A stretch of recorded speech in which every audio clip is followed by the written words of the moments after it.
Welcome to a dose of deeper contemplation. We have cultivated this self-healing practice as we navigate the many aspects of modern life with the desire to be a better human. As a psychic medium, these conversations are channeled, so let's take a walk together and talk it out.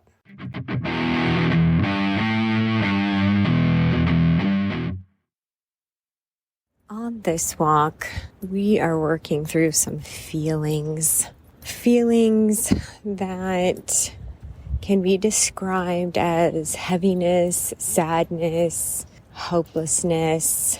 Sounds pretty much like an emotional cocktail for depression. And it feels like it's just right there, like on the edge. Like if we didn't keep moving today and just kind of succumb to the feelings, we'd probably have one of those days. And we decided during this walk we were just going to talk out loud to ourselves. It's helpful. And really just start some questioning and some examining, and to allow that conversation to go down with source, as in with an inner voice, an inner soul conversation, allowing for the channel to be open, that this conversation can be channeled for us, that we can find support. Interesting enough, we started this walk out actually with a request, which is you could use some guidance today. Who should we reach out to? And pretty quickly, that answer began to speak as an inner voice. Just asking some simple questions. They're simple, really, which is, here are the feelings, a heaviness, a hopelessness, a sad. And for ourselves, what's the root of that feeling? What's the belief? What is the thoughts that are being had, even almost subconsciously? Oftentimes we call these limiting beliefs that are at play right now. And part of it was being in this very reflective space of the world and the collective around us. And it just seems like a pretty intense time. Or maybe the world has always been this intense and it's just more evident right now. Part of our personal blueprint, if we look back through our own personal history, has been a pattern of the belief, the desire, and the behavior, which is an embodiment of the desire, of being someone who always wants to help, wants to do something when there is a situation that feels unjust, unbalanced. What can we do? This like fierce protector of those who are being suppressed or abused or any of those things. It can really be any situation. We're laughing because this one particular memory comes to mind when we were having a good old family gathering several years ago, and we have an older brother who is from the military and very large man compared to our own stature. And we were at the honky tonk and everyone's having a good time, having some drinks. But for whatever reason, there was a particular person there, don't really know the full story, that had decided to have some issues with our brother. And there was a moment where he became aggressive, and they had that moment, where one stands up, the other one stands up, and now they're nose to nose. And what's fascinating about this memory is that even though we were like a couple tables away, in like the blink of an eye, almost like a blackout type moment, we were suddenly standing in between our brother and this other large gentleman. It was such an instinctual response to put ourselves into the path of intervention, of protection. And remember just trying to grab some space and separation, telling the dudes to chill out, breathe. It's not worth it. Let's just move on. Let's leave, And it's such an interesting observation of that personal instinct that we have, because in that moment, if, shit started to go down between these two big guys, not exactly sure how much of a help it would have been in that moment.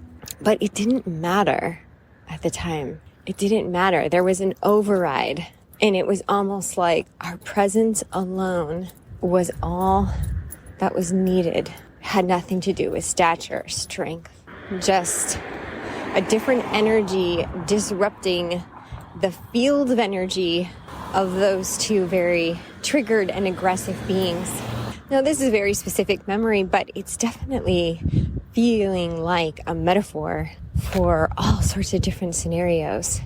And because there's such awareness right now of the aggression and the triggers between humanity, we're still having the feeling to intervene in some way, to bring a different presence and a different energy in some way to the conflicts. It's such a deep down driving force within us. It just feels like a lot of energy behind it. And what happens is our own fear gets in the way of that energy being expressed, suppressed, even within thoughts. Sometimes there is the follow through with the action, meaning the energy is there. We're feeling the presence to, let's just say, do something about what's happening.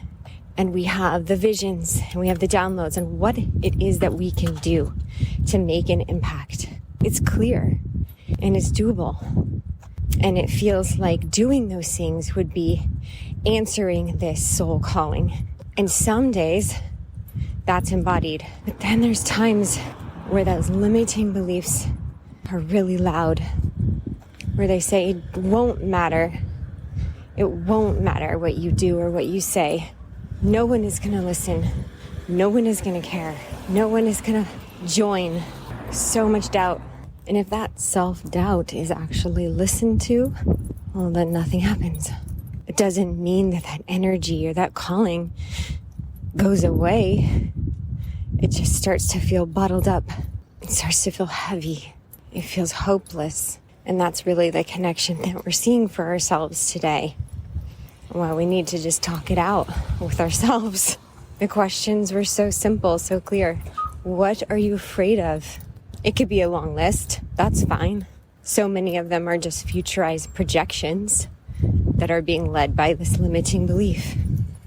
In context, that looks like organizing a movement and organizing a demonstration for folks to be a part of, creating the platform, creating the message, creating the community, investing time, energy, and money in building that to then, as they say, launch it into the world. And it gets pretty negative, we'll say, from there. In that, okay, you do all that, and then no one cares. No one's interested. Keep in mind the word no one is a part of this belief, which is so limiting. There's no trust. There's no faith in ourselves in that statement. There's no faith in ourselves, in our existence, which we know to be true. And that existence is incarnation, expression of energy through this life and this form. And how really it just continues to be such a journey, such a healing journey of the mind. Because all of those limiting beliefs of fear and hopelessness and self-doubt, those are constructed narratives.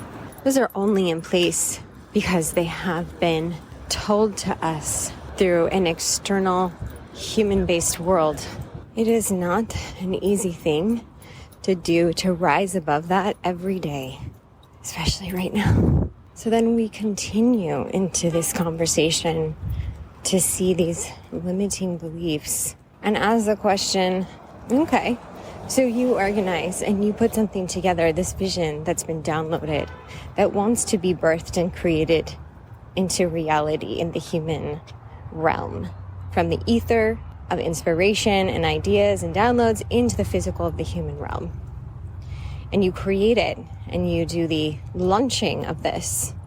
And the outcome could be that 3 people are a part of it, or 30 people, or 300, or 3,000, or 30,000. The act of faith and belief in yourself is in the non-attachment of the outcome. Simply just showing up as the instrument, being willing to believe. And so let's give it this scenario that, okay, let's say 30 people. 30 people feel a calling to share a healing community space. Well, what does that mean? Like, what is the fear of that outcome? And what's interesting is the fear of that outcome is based in, well, if there was more, then that would be a game-changing or life-changing type experience. Things in our life would probably significantly change even further towards a vision of a life that we desire to have. The life that we desire to have, to be in service of others and ourselves, of living more in prosperity, living more into what we call freedoms or liberties. Just touching on that desire that a lot of folks have in their own ways, in their own forms, through their own experiences and their own beliefs and their own mindsets. But at the core of it is to be free. What was interesting to hear on that side of it was this question. Yes, but would it also be such a blessing, as they say, to also simply continue to live just as you are right now? Can you see all that's provided for right now and feel that prosperity, that privilege, that abundance, the freedoms you do have? Can you go into seeing each day eyes wide open with what's already there and provided, being so hyper aware of this wanting energy? Wanting. Why? That's the other question that came in. And why do you want it? And for ourselves, it felt like an awareness that was already present, but just got a little bit brighter, just a little bit more clarity. It's like, well, because the current existence, or let's call it lifestyle that we have, though is very provided for, it's not of a certain status. It's not reflective of what has been told is an ideal lifestyle, the epitome of the lifestyle. And at least in this country's culture, that has been showcased as, we'll just call it lifestyle of the rich and famous. If you instill into the mind the belief that this lifestyle of the rich and famous is the ideal one, and that we continue to strive and strive and strive and want and want and want and work and work and work to try to get that expensive car, get that expensive house, get that expensive bag, those clothes, big dinners, big parties, just that whole lifestyle. And that is somehow the fulfillment of life. And that has been perpetuated generation by generation. That is a tough nut to crack, as they say. It would be interesting to see what our existence would look like if we tried to hack this belief, to crack this code, to somehow think that the life that we're provided currently and what that looks like is good enough. What if it is good enough in the actual lifestyle and material form, so that the energy can be freed and shifted and move towards the vision, the service? And these are very helpful questions to ask ourselves today in this place of what feels like on the edge. What are the limiting beliefs? How can we believe in ourselves more? What are the stories that have been put in place that keep that limitation and self-doubt in place? Deconstruct this through contemplation, because as we change our thoughts, that is where we change our emotions, our feelings, our energy, our vibe. Thank you for being in this contemplation. This is Deep Dose, and we are eating.